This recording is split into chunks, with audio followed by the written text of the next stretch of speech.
O que tem a ver a prisão do ex-presidente Michel Temer com a queda dos mercados de bolsa de valor hoje e aumento do dólar na economia brasileira? Por que é que isso, o que tem uma coisa a ver com a outra? Bom, para começar a explicar isso, eu tenho que voltar lá em 2017 e te lembrar que na metade de maio o mercado deu uma balançada também, porque naquela época o Joesley Batista apresentou uma delação, incluindo gravações do então presidente em situações assim, não tão republicanas de um presidente fazer, comandando uma espécie de cala-boca para o então preso, e preso até hoje, Eduardo Cunha e outras coisas. Muito bem. Naquele momento, o mercado também balançou. Eu me lembro que o Tesouro IPCA+, chegou a bater 6,01 no dia seguinte, mais inflação. Foi um momento de compra e o mercado balançou porque isso significava o enfraquecimento do Temer naquele momento, e o enfraquecimento do Temer poderia fazer com que as reformas esperadas, principalmente o teto de gastos e tal, não acontecessem. Então, isso era visto como uma fragilidade do mercado, da economia brasileira, e por isso os mercados se ressentiram. No caso de hoje, o efeito é muito parecido com isso, né? Quer dizer, o mercado interpreta que com a prisão do Temer, e o Temer é um político importante, né? Foi durante muitos anos o presidente do PMDB, né? Hoje MDB, mas o principal partido político do Brasil em termos de tamanho, durante muitos anos foi presidente da Câmara, papel hoje de Rodrigo Maia, foi vice-presidente do Brasil, foi presidente do Brasil, então é um político com bastante poder. E a prisão do Temer acontece numa espécie de jogo político entre o aparato organizado pela Operação Lava Jato e digamos assim, o acontecimento dos processos legislativos e do judiciário que vão acontecendo lá em Brasília. Então tem uma queda de braço e a prisão do ex-presidente Michel Temer pode significar que isso pode ter retaliações políticas que vão impedir que as reformas esperadas, ansiadas pelos detentores da dívida pública, né, principalmente os principais bancos do Brasil aí, que detêm um grosso da dívida interna brasileira, pode fazer com que seja mais difícil aprovar essas leis e o Brasil fica um pouco mais exposto do ponto de vista de pagamento de juros da dívida, né? Então o mercado deu essa balançada.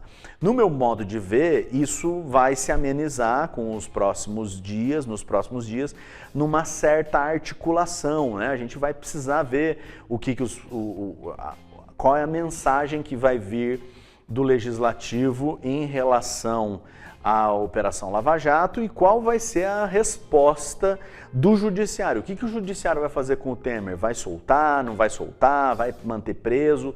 Né? As outras instâncias fora da instituição Lava Jato, né? Eu estou chamando instituição Lava Jato propositalmente porque já se começa a discutir quais são os limites de atuação da força-tarefa e o quanto a força-tarefa também se envolve em problemas políticos, né? Então, o mercado hoje balançou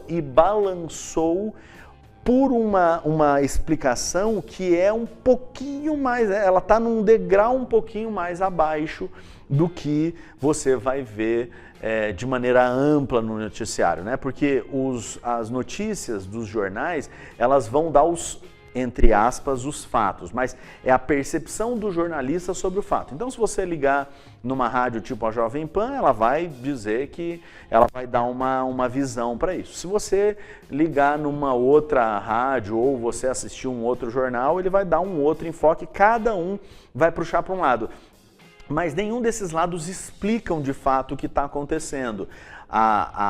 O balançar do mercado tem a ver com o entendimento do compromisso brasileiro do compromisso do governo brasileiro com o pagamento da dívida pública interna junto aos principais bancos, né, os entes econômicos mais fortes do Brasil, e o quanto que balançar a estrutura política do Brasil pode impedir que se faça, né, que o governo do presidente atual, Jair Bolsonaro, consiga fazer as reformas que tornem o pagamento da dívida mais garantido, entre aspas, né?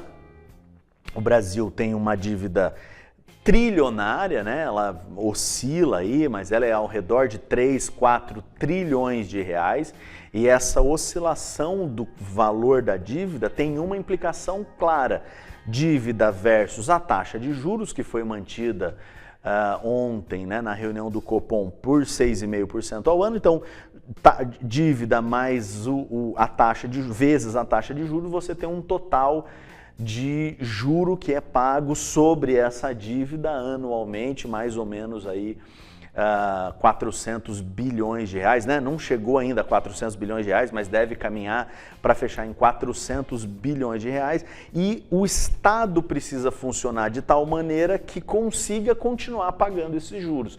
E balançar as instituições políticas pode impactar na aprovação da reforma da Previdência, que é tida em a vida como um entrave para o pagamento de juros sobre a dívida, né? Então é por isso que o mercado deu essa balançada.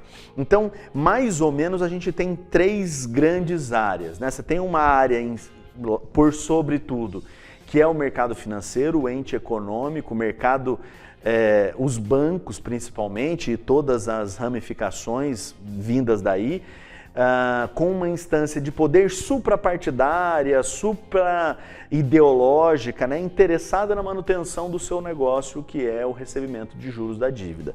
Você tem um intermediário, um nível intermediário, que são os políticos que estão lá no poder legislativo, no poder executivo, mas os políticos também que estão na Lava Jato. E eu estou chamando de políticos de propósito, né? Porque é uma disputa política mesmo, né? Então, os procuradores, juízes e os políticos de carreira votados, eles estão brigando pelo poder, né? Quem manda mais no Brasil, atendendo ou não ao interesse de quem está no primeiro nível. E no terceiro nível estamos nós, discutindo nuances, detalhes, pequenos pontos, assim, coisas que aparecem para nós, flashes, coisas que aparecem na TV, um comentarista, outro. Nós estamos nesse nível mais baixo, né? Nós não conseguimos alcançar esses níveis superiores, nem porque somos